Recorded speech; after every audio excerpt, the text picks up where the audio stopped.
Word, 2 or 3 witnesses so it can be confirmed. To you, my Yah, do I lift up my soul. And trust in you, he always kept me whole. And left my enemies deep in their holes. Let none that wait on Yahweh be ashamed. But shame on those who sin without a cause. Show me your ways, please teach me your laws. Oh Elohim of my salvation, I'm staying down and patient.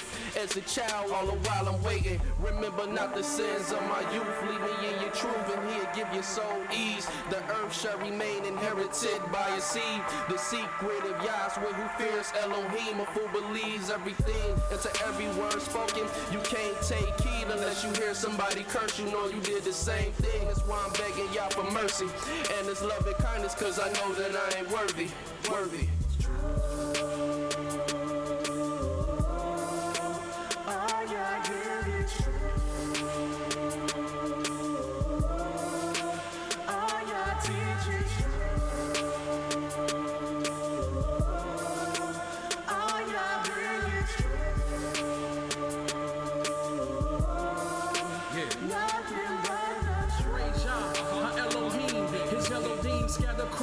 The 7 seas, captivity is taking hold upon me. Put fright in me and now we flee from fallen leaves. The clotted grease from all the blood, how people sing. And now we cry, where is the word from Elohim? And so we said that we are his wives to be submissive, but we dismissed it. It is of this reason we have fallen victim to the lies that your root will prey and pursue. Rebellious of his son, forgotten that he is one. Broken the holy ordinance, rejection of reproof. Then acknowledge what we do. Now we return back to the truth. Yah's word is the truth. Yah's decrees is the proof. Local 12 just released the scoop. It's the summer of Sam. They calling his hand. Made us worship the Son of Man. And somehow that the moon, they stole our style and gave it to Rothschild. Now we exalt the vow, but hit the turnstile. Yah's Nabi set the crooked things straight. Praise Yah from the rising to the evening to the closing the gates. Exposing the fake. Yah give the truth a daybreak. Now the liars can't escape. And the haters can't relate to the light that truth make. See the wicked's pride deflate. Ye adore Yah, magnify Yah, cause he's great.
Shalom, shalom, shalom. First and foremost, giving all praise and honor to the Holy One of Israel, to the Creator of the heaven, the earth, the sea, and all that is there and is, by saying HaleluYAH. Praise the mighty Yah. Yah is righteous. Yah is holy. And let Yahweh be magnified.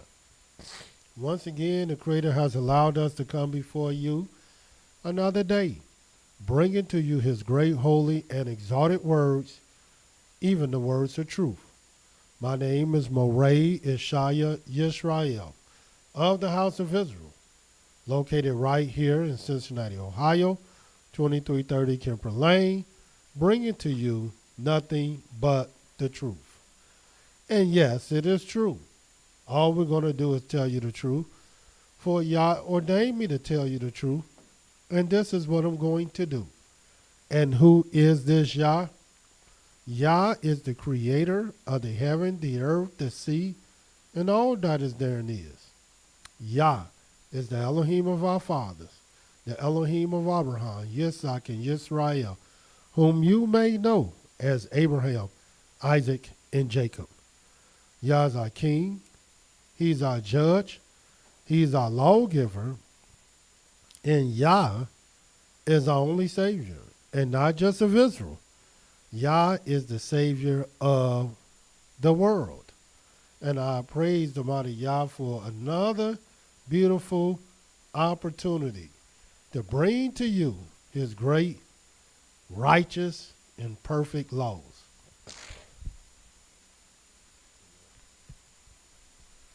Tonight we will be dealing with, again, the book of Leviticus, the book of the law.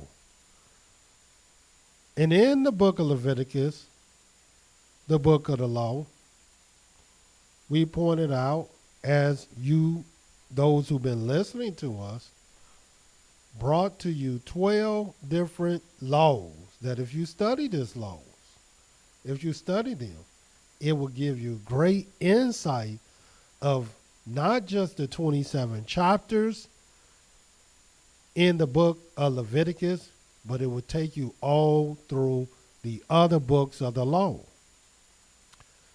Tonight we will be dealing with, in the book of Leviticus, law number 9 and law number 10. Law number 9 is the holy law of the sons of Aaron. And law number 10 are the holy 7 feast days of Yahweh. And we're going to bring those to you tonight. But first I want to bring you up to speed again. What are we teaching on? We brought to you the book of Genesis, which comes from the Hebrew word Bereshit, which means the beginning, or beginning. And in the first chapter, the very first verse in Genesis, it says, in the beginning. And we pointed out, in the book of Genesis, 12 different generations. Why? Because if you study Genesis, it's all about the beginning. It tells you and teaches you about the various generations of not just mankind, but the generations of the heaven, the earth, and all that is therein is. Therefore, we pointed out 12. And if you study those 12 generations, then you'll begin to understand not only the Genesis text, but how it will give you the wisdom and springboard you into the other books. We brought to you the book of Exodus, which comes from the Hebrew word Shemot, which means names. In the book of Exodus, the very first verse, the very first chapter says, these are the names. It's giving you insight on what this book is about. And we point out to you and show you that there's 12 different names in this book. That if you study this name, you will be studying the law. They will show you what the law is all about, because these names are testimonies of the law of Yahweh. That's the book of Exodus.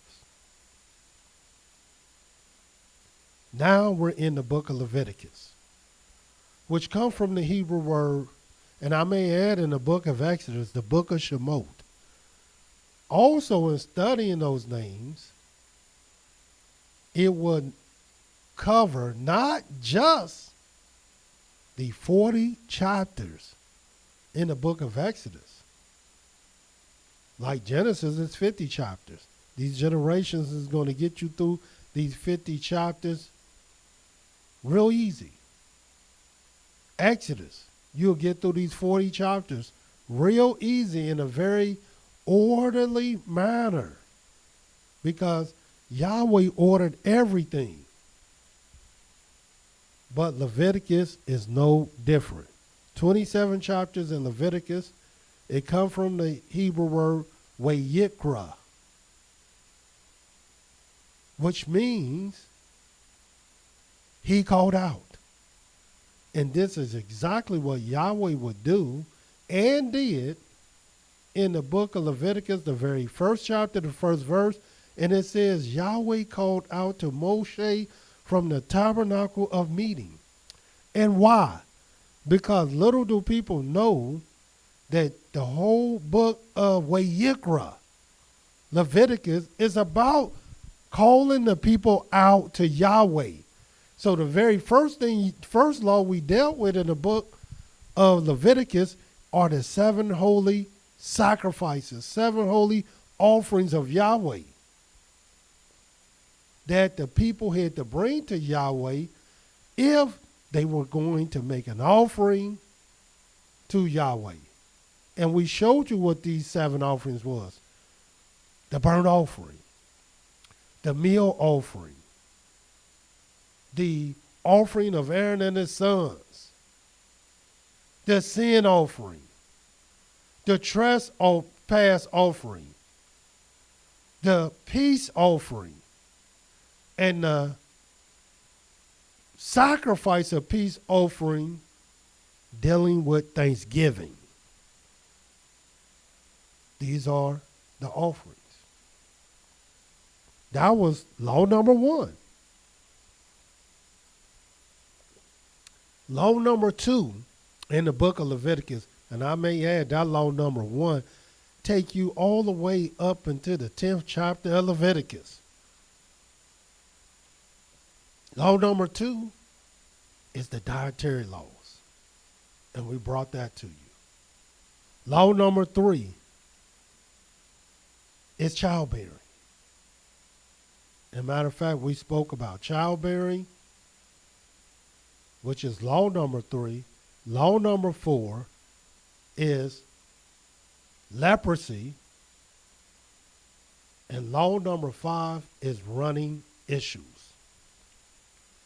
So 3, 4, and 5, which deals, number 3, the law of childbearing, is in the book of Leviticus, the 12th chapter.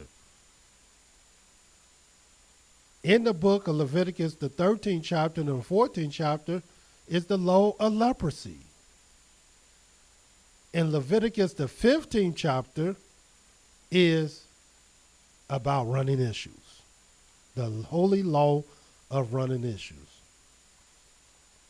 But then, we will bring to you, after that, and now, we up to Leviticus, the 16th chapter. And we brought to you on the Shabbat day, on the Sabbath day, law number 6, law number 7, and law number 8. And what was law number 6? The Day of Atonement, which you will find in the book of Leviticus, the 16th chapter. Law number 7, which you will find in the book of Leviticus, the 17th chapter, was the law of blood. And then law number 8 is the statutes and the judgments that Yahweh said is his ways. And he told us, do not walk in the ways of other people. Don't walk in the way of the Egyptians, whose land we just got out of. And do not walk in the way of the Canaanites, whose land we were going to take. But walk in his ways and do his statutes and his ordinances and his judgments. And you will find that in the book of Leviticus, the 19th chapter, or 18th chapter, 19th chapter, and 20th chapter. That's where you're going to find that at. And now We on law number 9. The sons of Aaron. Law number 10. The holy 7 feasts of Yahweh.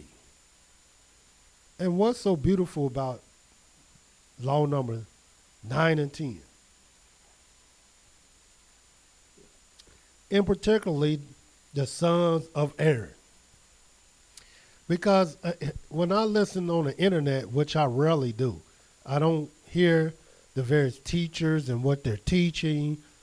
I just get a lot of feedback from the people who ask me questions. They want to know if this true. They want to know if is this what this law says. And I'm not just like anyone else. I'm just going to tell you the truth. And the truth is, Yahweh ordained me to teach his law. So the other people, they don't, whether they acknowledge Yahweh ordained them to do anything, whether they are prophet of Yahweh, I can care less what they tell you who they are and what they do. But Yahweh ordained me to teach his law. And that's what I do. I teach the law of Yahweh. And when I stand before you, I take that very seriously. So the law that comes out of my mouth, I'm telling you, Yahweh taught me this law. And that's why I'm able to teach it. But if Yahweh didn't teach me, I'm able to be honest with you, forthright with you and say, I don't know. Let me study on it. Let me see to see what Yahweh will show me. And the sons of Aaron, Yahweh taught me that. That law I know. The 7 holy feasts of Yah, he taught me that as well. And most of the things I know is through my teacher, who Yahweh also ordained to teach his law. But the reason why I'm pointing this out is because I see a lot of people trying to teach the law. I see a lot of people debating with various people who might know the law and teach the law. And Yahweh didn't ordain them to teach anything. But they will tell you, this ain't the law, and I never seen this, and I never seen that, and you don't have to keep the law, and they'll tell you all kind of things. But what they not telling you is whether Yahweh ordained them, told them, revealed to them to tell you anything about the law. Well, let me show you. This is what people would tell you about the law. Since we're talking about the sons of Aaron, or Aaron and his sons, well, let's see what the laws say about Aaron and his sons. Now, I may add, you can read the book of Leviticus, the 21st chapter, and it's easy, because we own Leviticus, it's easy to look at this and say, and let's go to Leviticus 21, because I just want you to see this. Because everybody think they know the law, and everybody think they can just tell you the law, and they can put the law in their mouth, and they can tell you you're wrong, and they're right, or they don't see what you're saying. They're able to say this very easily, and they do. How you know you're not wrong? Well, I would think if Yahweh ordained me to tell you something, I would think I'm not wrong. The question is, did he ordain you to tell anybody anything? Or do you supposed to just listen, learn, grow, and do? Watch this. Because I done heard all kind of things about the law. We can't keep the Sabbath because we can't do sacrifices, and we're not priests, and we don't got no priests. You can't pay tithes because we don't have no priest. You can't keep the holy days because we don't have no priest. You can't do this, you can't do that because we don't have no priest. And these people don't know nothing about the priest. Because if they knew anything about the priest, then they would say we can't do no law if they knew the priest. If they understood the priest and what the priest did, period. And then if you start saying, well, we can't keep the law, then you're nothing different than the Christians. That's what the Christians are saying. We can't keep the law. Watch what it says in the book Leviticus 21. First verse, and Yahweh said to Moshe, speak to the priests, the sons of Aaron, and say to them, there shall none be defiled for the dead among his people. That's a law. But for his kin that is near to him, that is for his mother, for his father, for his son, for his daughter, for his brother, for his sister, a virgin that is near to him, which has no husband. For her, he may be defiled.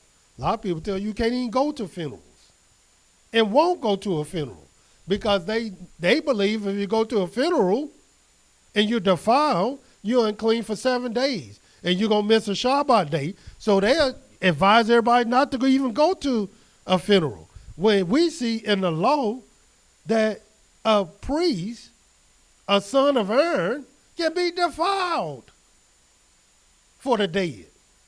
But some people won't even go to people who done taught them. Won't even go to their funerals. Won't even pay no respects to the dead. And all our fathers did that. Watch what it says. They shall not make baldness upon their head, neither shall they shave off the corner of their beard, nor make any cuttings in their flesh. Now they go to the barber shop.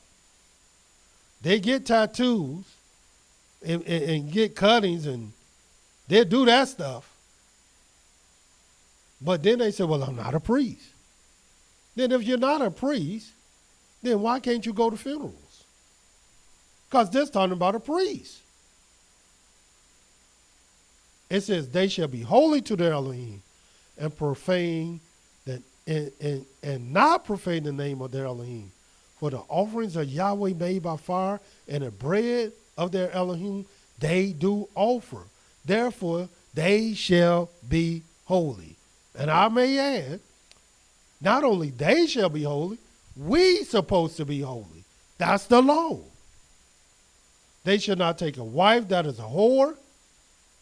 In other words, they got to take a virgin. Or profane.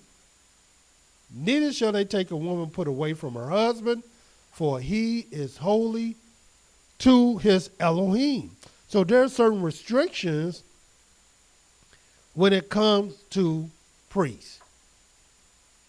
But what if you're a high priest? See, if you're a high priest, watch the 10th verse.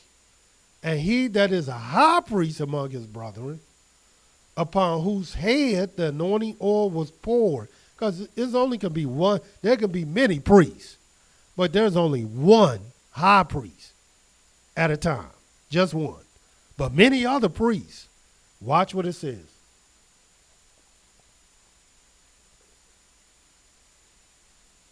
And he that is a high priest among his brethren, upon whose head the anointing oil was poured, and that is consecrated to put on the garments, shall not cover his head, nor tear his clothes. In other words, that's what happens when somebody dies. Watch what it says. Neither shall he go into any dead body, nor defile himself for his father or for his mother. Neither shall he go out of the sanctuary, nor profane the sanctuary of his Elohim, for the crown of the anointing oil of his Elohim is upon him. I am Yahweh. He shall take a wife in her virginity. He's not like a Catholic priest that can't have a wife at all. That's a total abomination. A widow or a divorced woman or a profane or a harlot These shall he not take, but he shall take a virgin of his own people to wife. So if you think you're a priest, believe you're a priest, and call yourself a Kohen, the only one that you're supposed to take as your wife is a virgin daughter of Zion, one of your own people to wife. So if you call yourself a priest, we don't want to see you with no foreigners at all, because that's against the law. Neither shall he profane the seed among his people, for I, Yahweh, do sanctify him. These are laws of the priest. These are laws of the high priest. But let me show you a couple other things that you need to know about a priest that oftentimes people, they would think that they call themselves keeping the law. I asked me, do you keep the law? Yeah, I keep the law. Well, how do you keep the law? And in one breath, you say we can't do certain things in captivity. I ain't never seen nobody do that in captivity. I ain't never read where they did this in captivity. Well, according to the vast majority of our people who believe this, they can't keep no law in captivity. And I'm going to show you. Watch this in the book of Leviticus. Leviticus, the 10th chapter, since we're in Leviticus.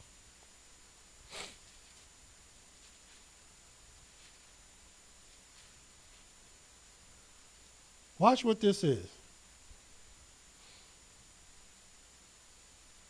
Starting at the 8th verse, Leviticus 10 and 8. And Yahweh spoke to Aaron, saying, this is the law. Do not drink wine nor strong drink, you nor your sons with you, when you go into the tabernacle of congregation, lest you die.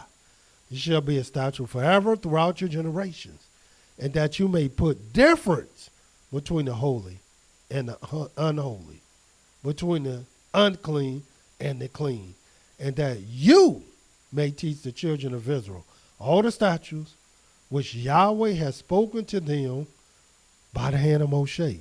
So in other words, who's supposed to teach the statutes? Who's supposed to teach the judgments? Who's supposed to teach you the difference between the holy and the unholy, between the unclean and the clean? Who's supposed to teach you that? According to the law, it's the priest. And you're not a priest to be teaching nobody anything. But you say you keep the law. Well, how do you keep something and you ain't even been taught the law? Or you'll tell your teachers that's not the law. You never seen this and you never seen that. What you listening to them for anyway when the priests are supposed to teach the law? How you going to teach your family when the priest's supposed to teach your family? And I'm going to show you that that's the law.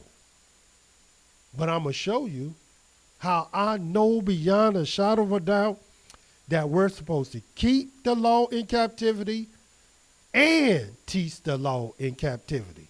But for the sake of argument, I'm showing you the law to show you who our teachers were. Watch in the book of Deuteronomy 17. We're talking about the sons of Aaron, and we're talking about the 7 feasts of Yahweh. And we're going to try to get to these feasts. But I need to show you this first, because what we see in our community today is an abomination. And what abomination is being wrought? A false balance. That's what's being done. Somebody in one breath tell you, you don't even supposed to be tail-bearing, but then they tail-bear.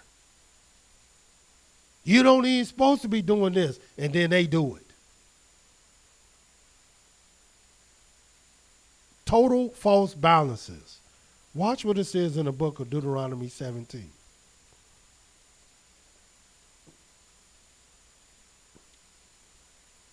Talking about a king. Deuteronomy 17 and 18. And it shall be, when he sits upon the throne of his kingdom, talking about the king of Israel, that he shall write him a copy of this law in a book, out of which is before the priests, the Levites. Do you realize even a king couldn't even hold the Torah, the scrolls? That was before the priests. They would teach the king, and the king could make a copy, but he was not to hold the very thing that they were teaching out of and teach him with. Watch what it says. And it shall be with him, and he shall read therein all the days of his life, that he may learn to fear Yahweh his Elohim, to keep all the words of this law, these statutes, to do them, that his heart is not lifted up above his brethren, and that he turns not aside from the commandment, to the right hand or to the left, to the end that he may prolong his days in his kingdom, he and his children in the midst of Israel. So in other words, even a king only can make a copy of the law. Watch what it says in Deuteronomy 31. And are you a priest where you can teach? Be honest with yourself. And here it is, you got a bunch of people telling teachers he's wrong. And tell a teacher what the law say. Who ordained you to teach the law? When did Yahweh came to you in a vision and a dream, made you a prophet, made you a priest, and now you can teach the law? Watch what it says in the book of Deuteronomy, the 9th chapter. And all I see, again, is what Yahweh showed me.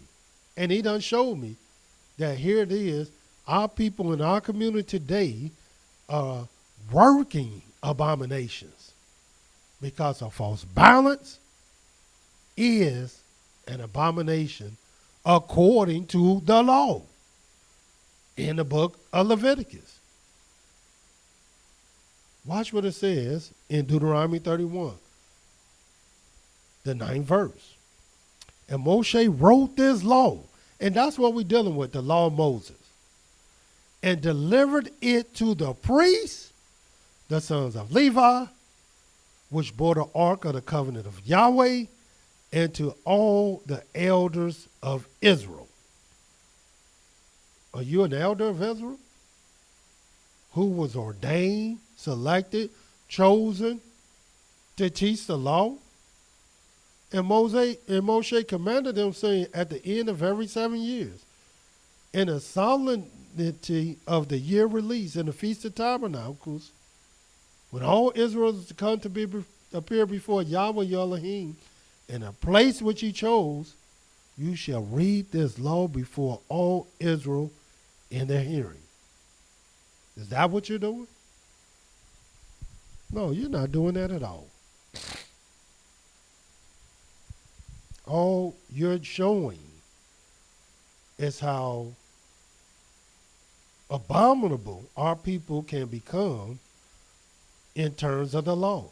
How dishonest they are in taking the law in their mouth as if they understand the law and that they were ordained to teach the law.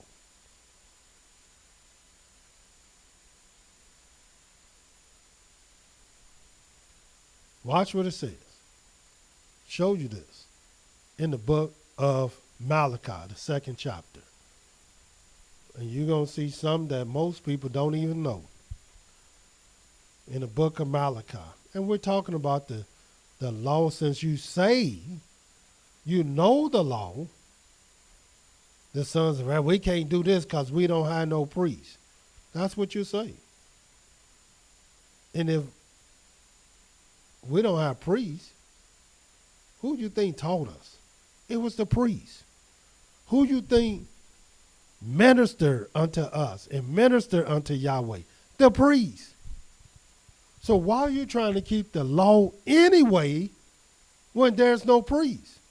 In the book of Malachi, the 2nd chapter,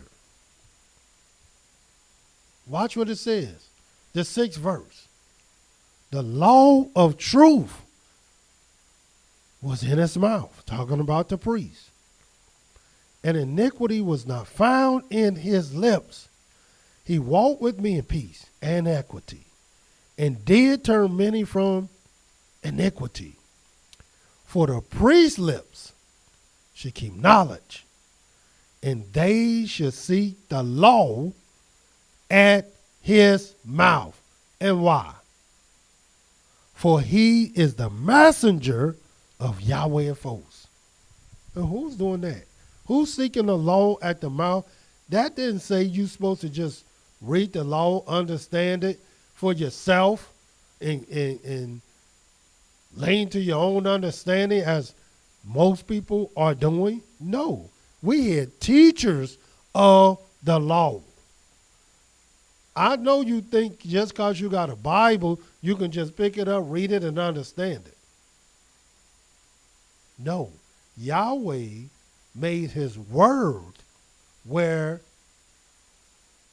he has people that will show you the meaning and the sense of this word. And to prove it to you, watch this in the book of 2 Chronicles. And then I'm going to prove to you, beyond a shadow of a doubt, not everybody that's teaching the law is ordained to teach this law. But I'm going to prove to you that Yahweh ordained ministers even in captivity. Even in captivity. Yes. A lot of people, I don't see where it says you do this and that in captivity. That's because you weren't ordained to teach this anyway, and to see it anyway.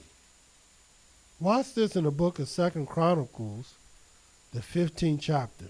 And I'll show you that after I show you this. And this is what it says. And the spirit of Elohim came upon Azariah the son of Oded. And he went out to meet Asa, and said to him, hear you me, Asa, and all Yehuda and Benjamin. Yahweh is with you while you are with him.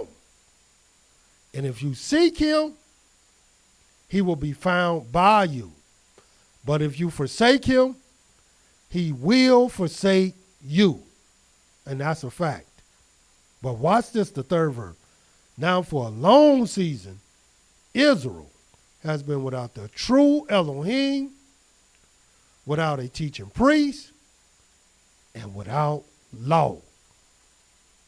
And why don't you have the law? Why have they been so long without law? Because there was no teaching priest.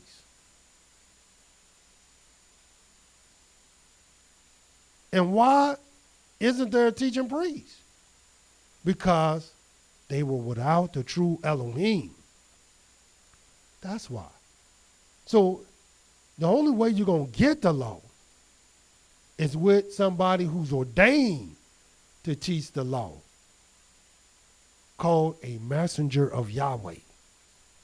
And when you have a messenger of Yahweh, you have a true Elohim. But if you don't have these things, you don't have the law. And that's the truth. Now, how do I know in captivity we got the law? Even in captivity.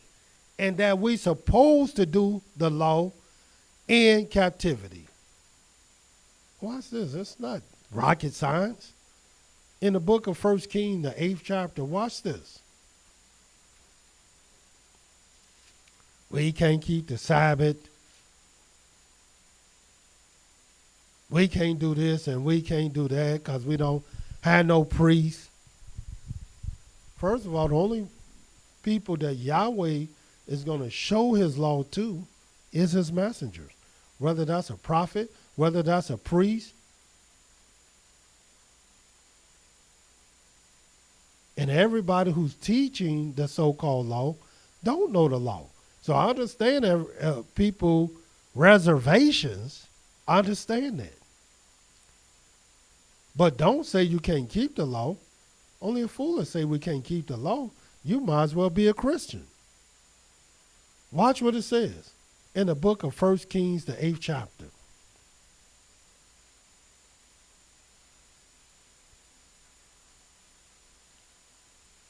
Watch this. We're going to start at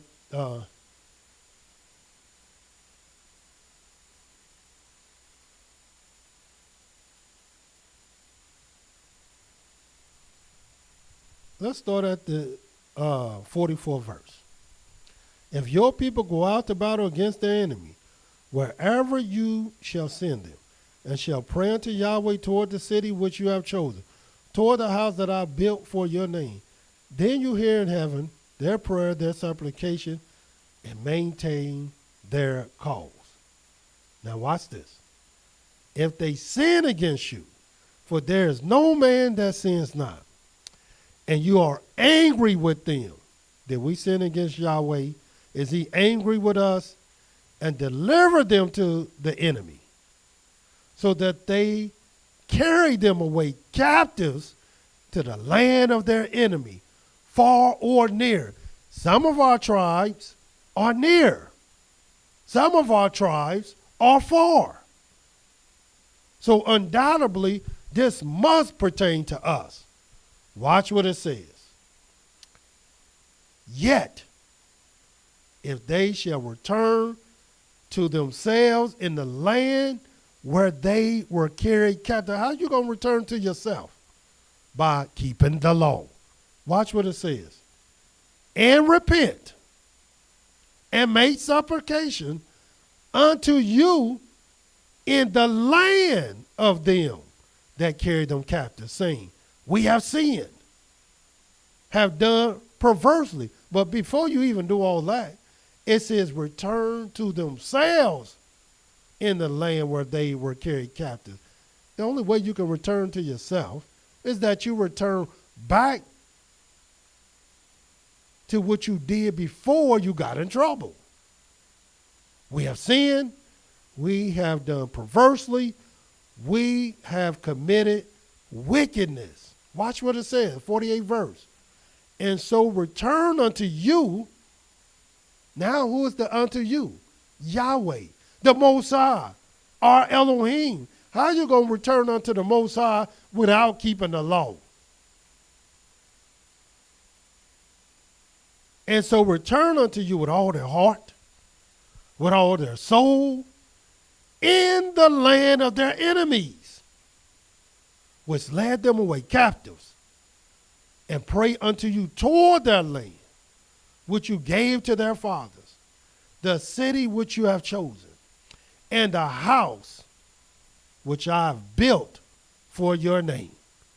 Then hear you their prayer, their supplication in heaven, your dwelling place, and maintain their cause.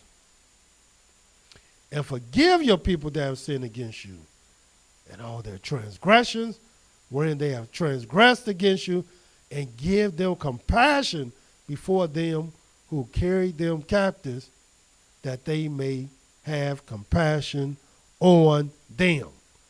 How are you going to do this without doing the law?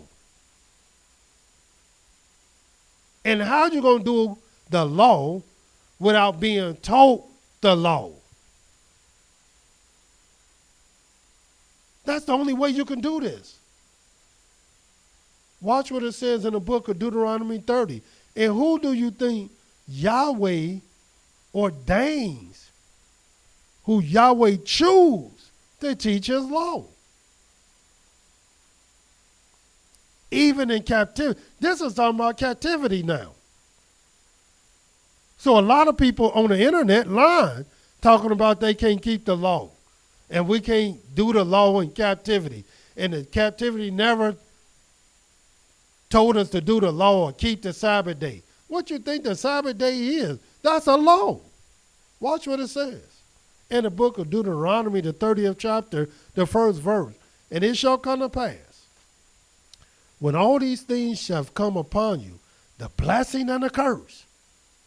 And we know the blessings of the curse is talking about us, which I said before you.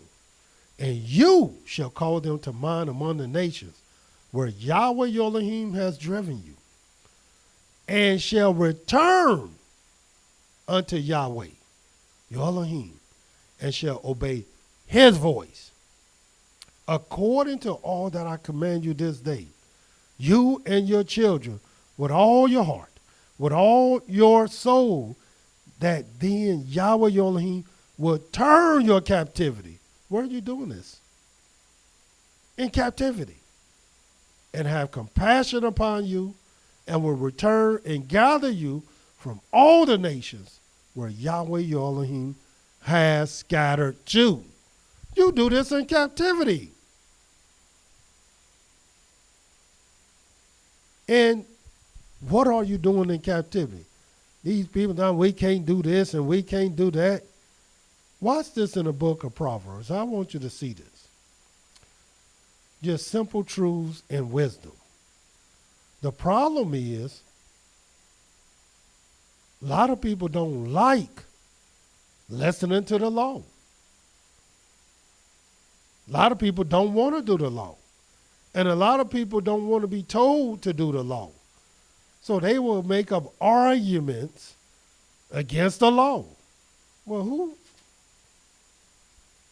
ordained you to teach the law? Watch this in the book of Proverbs 28, the 4th verse. They that forsake the law, just Proverbs 28 and 4. They that forsake the law, praise the wicked. I don't care where you at. You can be in Jerusalem. You can be in Canaan. You can be in Ghana. You can be in South Africa, North Africa. You can be in Italy. They that forsake the law, praise the wicked. But such as contend, keep the law, contend with them. Yeah, if you want to contend with the wicked, you better keep the law. But all this teaching about you don't have to do this, you have to do that, where did Yahweh say you don't have to pay tithes in captivity? That's never been, oh, you can't show me where he said you did have to pay tithes in captivity. You can keep the Sabbath in captivity. At the point that Yahweh said you're supposed to keep the Sabbath in all your dwellings, at the point that Yahweh said you're supposed to keep his law, at the point that Yahweh said this is how you return to him, you mean to tell me you're not going to return to him by saying Yahweh said don't keep his law, which that's the only way you can return? That's voodoo. That's not the laws of Yahweh. Watch what it says in the 7th verse. That was Proverbs 28, verse 4. Not the 7th verse. Let me show you this other verse. Watch what it says.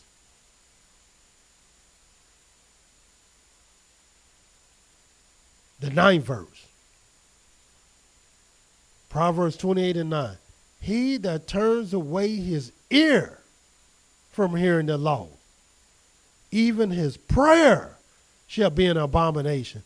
In other words, I don't care where you at. If you praying to Yahweh and you turn your ear from hearing hearing the law, you think Yahweh is going to turn his ear to listen to you? And you praying to him and you won't even obey his voice? And you won't hear his law? And you won't keep his commandments? That makes no kind of sense. None at all.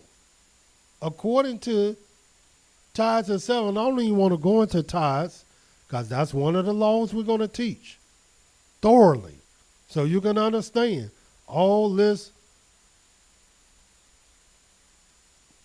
talk about not paying tithes and not keeping the Sabbath day.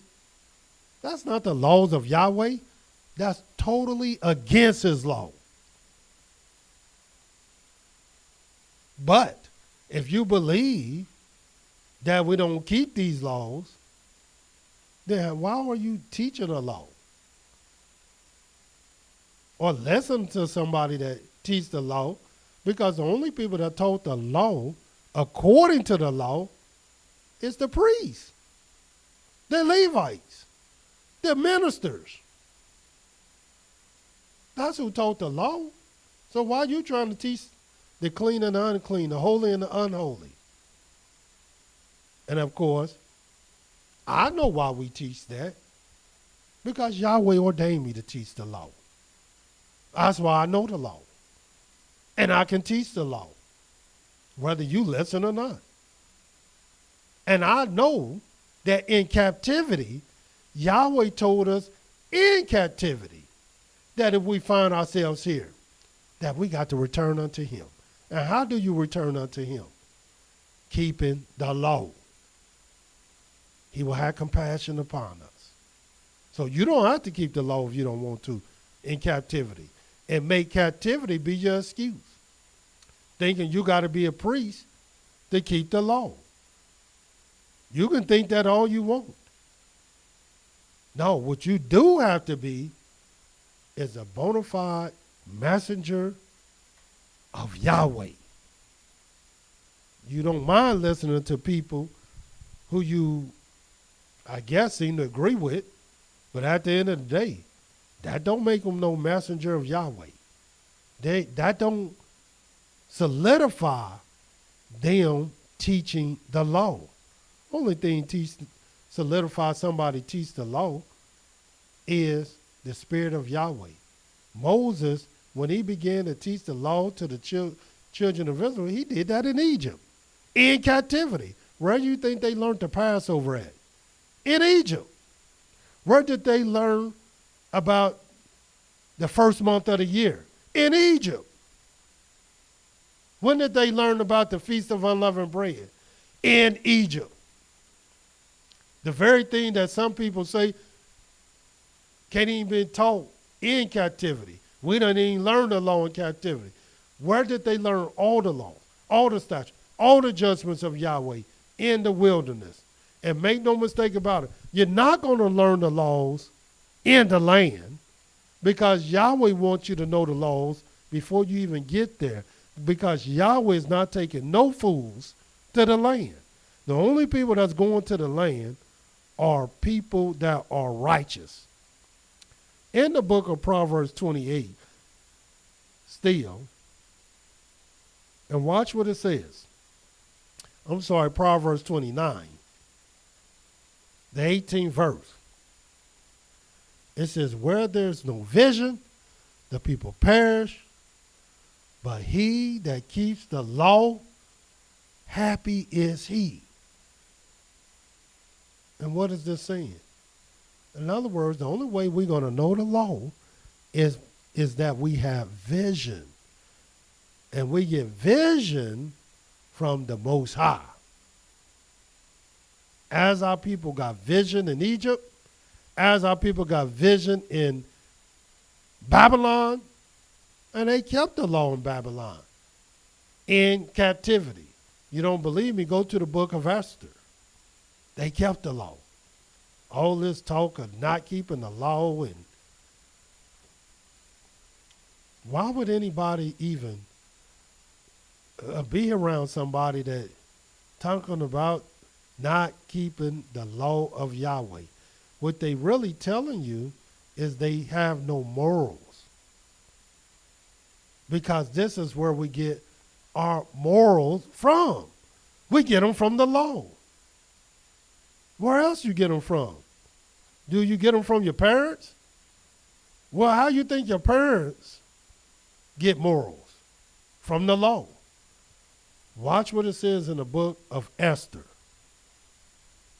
which is a heathen name for our beloved sister who became queen in Babylon, whose name was Hadassah. Now, Esther is no, what's the vice president name? Kamala Harris. She's not no Kamala Harris. Kamala Harris don't know who she is. She's no Michelle Obama. Michelle didn't know who she is. But Esther knew that she was an Israelite. She knew that she was a Hebrew.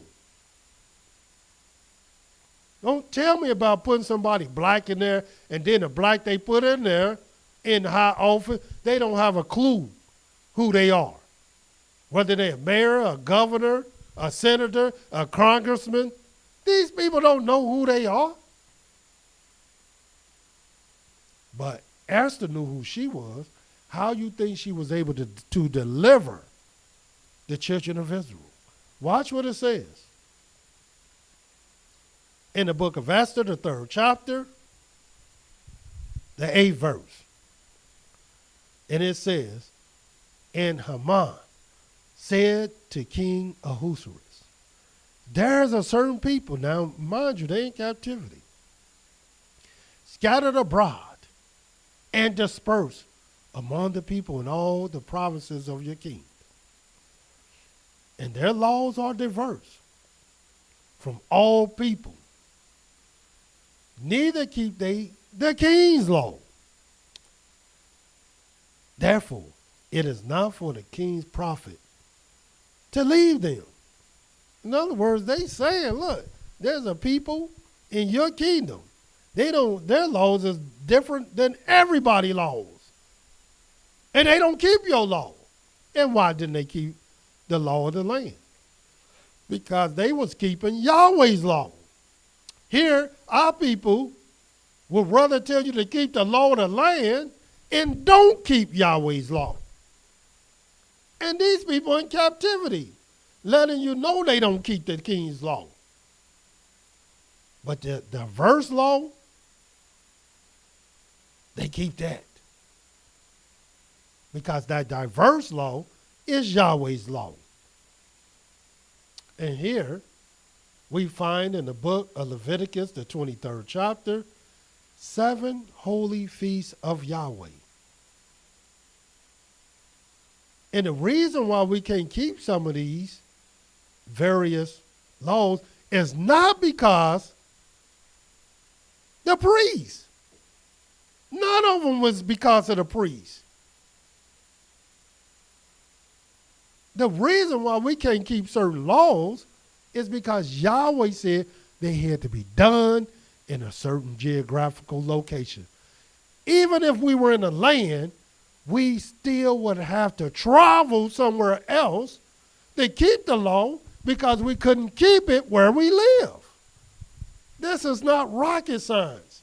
Watch what it says in the book of Deuteronomy, the 16th chapter. That's why I say these people who fighting with teachers, and I can understand fighting with some teachers, but at the end of the day, that's the blind leading the blind. Because your teacher don't know the law, and you don't know the law.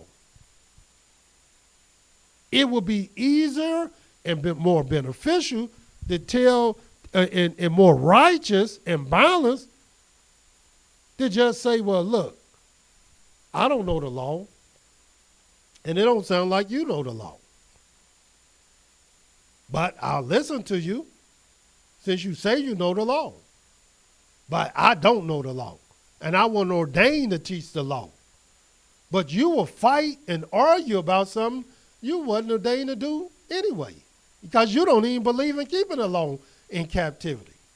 Watch what it says in the book of Deuteronomy, the 16th chapter, the 16th verse. 3 times in a year shall all your males appear before Yahweh, your Elohim, in the place which he shall choose. Yahweh chose this place. This is the law. In the Feast of Unleavened Bread. So why would I even try to keep, other than taking leaven out of my house, because that's a law too, other than eating leavened bread for 7 days, because that's a law, why would I try to have some type of holy convocation for the Feast of Unleavened Bread that had to be done in a place where Yahweh chose? The Feast of Weeks, here it is, our people counting Shavuot and counting weeks. That had to be done at a certain geographical location. And the Feast of Tabernacles. And they shall not appear before Yahweh empty. These things were done not just in the land, but in Jerusalem, a certain geographical location. That's where these things were done. Those three is 7. What's the 4th thing that Yahweh said had to be done in the land? In Deuteronomy, the 16th chapter, the 5th verse, which many of our brothers keep here in captivity. It says, you may not sacrifice the Passover within any of your gates, which Yahweh your Elohim gives you. No, he didn't give us this place. But even if we were in the place that he gave us, we still were not to sacrifice the Passover. It says, but at the place which Yahweh your Elohim shall choose to place his name in, there you shall sacrifice the Passover at evening, at the going down of the sun, at the season that you came forth out of Egypt, and you shall roast it and eat it in the place which Yahweh your Elohim shall choose. So the Passover, the Feast of Unleavened Bread, the Feast of Weeks, and the Feast of Tabernacles, Yahweh made a specific law that we to go to one place to keep these things. To try to keep these any other place is an abomination to Yahweh. It's disobeying his voice and not obeying his voice. And we'll show you why certain statutes you can keep, like the eating of unleavened bread, and like the removing, because that's something according to the law that you had to do in your house. So before our people went to Jerusalem, they had to get the leaven out of their house. Before they left, they began to start eating unleavened bread. And these are statutes that you can do. Furthermore, in the book of Leviticus, the 23rd chapter, and watch what it says. Leviticus 23. And look how Yahweh, see, here it is. The scriptures say, every word of Elohim is pure, and he is a shield unto them that put their trust unto him. Add thou not unto his words, lest he reprove thee, and thou be found a liar. And here it is in the book of Leviticus, the 23rd chapter. Watch what this says. We just showed you 4 of the 7 feasts of Yahweh. 4. Now watch these 3. And let's see if Yahweh say the same thing. 23:1. Yahweh spoke to Moshe, saying, speak to the children of Israel. Say to them concerning the feast of Yahweh, which you shall proclaim to be holy convocations, even these are my feasts. 6 days shall work be done. But the 7th day, it is the Sabbath of rest, a holy convocation. You shall do no work therein. It is the Sabbath of Yahweh in all your dwellings. And somebody said, well, that's talking about the land. Yahweh didn't make no restriction. In other words, he didn't say only the land. He said, wherever you dwell at, this is the Sabbath of Yahweh. And you're not to do no work in all your dwellings. Now, you can add to that. You can take away from that, but I'm not. And why? Because I'm ordained to teach the law. So I'm not going to try to give you some vain interpretation about some dwellings. And I can show you beyond a shadow of a doubt that Yahweh even called captivity or dwellings in the book of Ezekiel, the 37th chapter. But even before I show you that, Leviticus, we're about to ordain in a few. Leviticus, the 23rd chapter, let me show you the other law that Yahweh said we to do in all our dwellings, regardless of what these teachers are teaching you. This is what Yahweh said. In the book of Leviticus, the 26th chapter, and Yahweh spoke to Moshe, saying, Also on the 10th day of this 7th month, there shall be a day of atonement. It shall be a holy convocation unto you. And you shall afflict your souls and offer an offering made by fire unto Yahweh. And of course, that was done only in Jerusalem. And let me show you, you weren't even there to even see this offering made by fire. Watch what, because he wasn't talking to you anyway. Watch this. And you shall do no work in that same day, for it is a day of atonement, to make an atonement for you before Yahweh your Elohim. For whatever soul it is that shall not be afflicted in that same day, he shall be cut off from among his people. And whatever soul it is that does any work in that same day, the same soul will I destroy from among his people. You shall do no manner of work. It shall be a statute forever throughout your generations in all your dwellings. You just going to ignore that, brush that aside, flush it down the toilet, and say, this ain't my dwelling. Then where the word dwelling means where you live. In other words, where you live then, bro, if this ain't your dwelling. Where you live. That's all the word dwelling means. So not only would it keep the Sabbath in all our dwellings, we would keep the Day of Atonement in all our dwellings. And watch what it says about the other feasts. And I told you, 4 we know we can't keep. But 3 we do keep. Watch what it says in the 23rd verse. And Yahweh spoke unto Moshe, saying, speak to the children of Israel, saying, in the 7th month, in the first day of the month. Now it's the 7th day, the first day of that month, shall you have a Sabbath, a memorial of blowing of trumpets, a holy convocation. You shall do no laborer's work therein, but you shall offer an offering made by fire unto Yahweh, which you didn't see anyway. Why? Because these offering made by fire was only done in one place, and that was Jerusalem. And you can't be in Jerusalem and trying to keep something in all your dwellings. This is the day of blowing. And even though the day of blowing never told anyone that you can do this in all your dwellings, but nor did it tell you that you had to be in Jerusalem to do it. In other words, Yahweh gave no restrictions at all other than what the priest said to do. They were restricted. But the people were not restricted in keeping this a Sabbath. And that's what we do, even in captivity. Why? Because Yahweh didn't restrict us from doing it. But you will try to restrict people from doing it, and Yahweh didn't. Yahweh didn't restrict people from keeping the Sabbath and all their dwellings, but you trying to restrict people.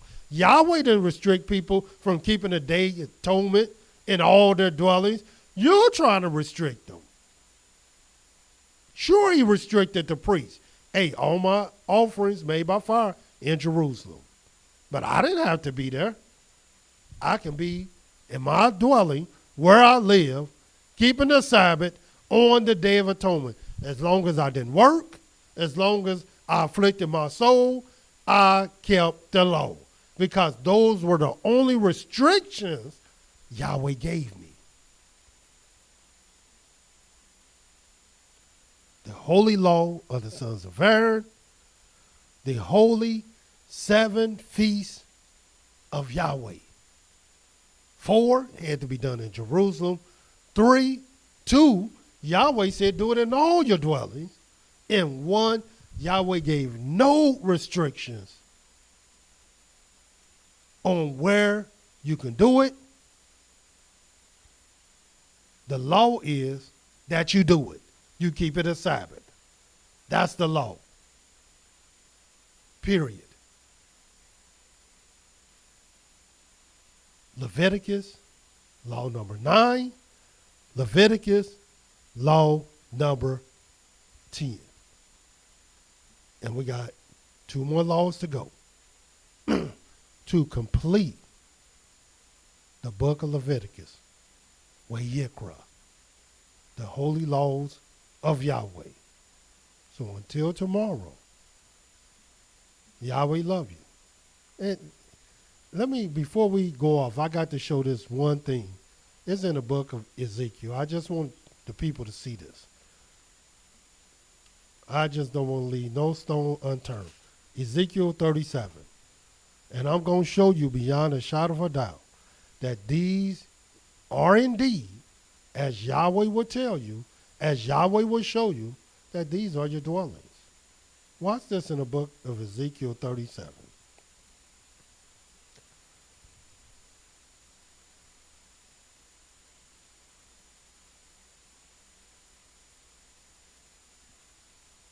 Ezekiel 37, verse 22. I'm going to start there. And this is what it says. No, start at 21. And say unto them, Ezekiel 37, 21. Thus says Yahweh, behold, I will take the children of Israel from among the heathen, wherever they have gone, because that's where we at. So now you notice a future prophecy. And will gather them on every side, bring them into their own land. And I will make them one nation in the land upon the mountain of Israel. And one king shall be king to them all. And they shall be no more two nations. Neither shall they be divided into two kingdoms any more at all. Neither shall they defile themselves any more with their idols, nor with their detestable things, nor with any of their transgressions. But I will save them out of all their dwelling places where they have sinned, and will cleanse them. So shall they be my people, and I will be their Elohim. So yes, he's going to save us out of all these dwelling places where we've sinned. And he's going to cleanse us. Because these are our dwelling places. And Yahweh said, by law, we are to keep the Day of Atonement and the Sabbath day in all our dwellings, And this is one of them. So until tomorrow, Yahweh love you, and so do I. Shalom.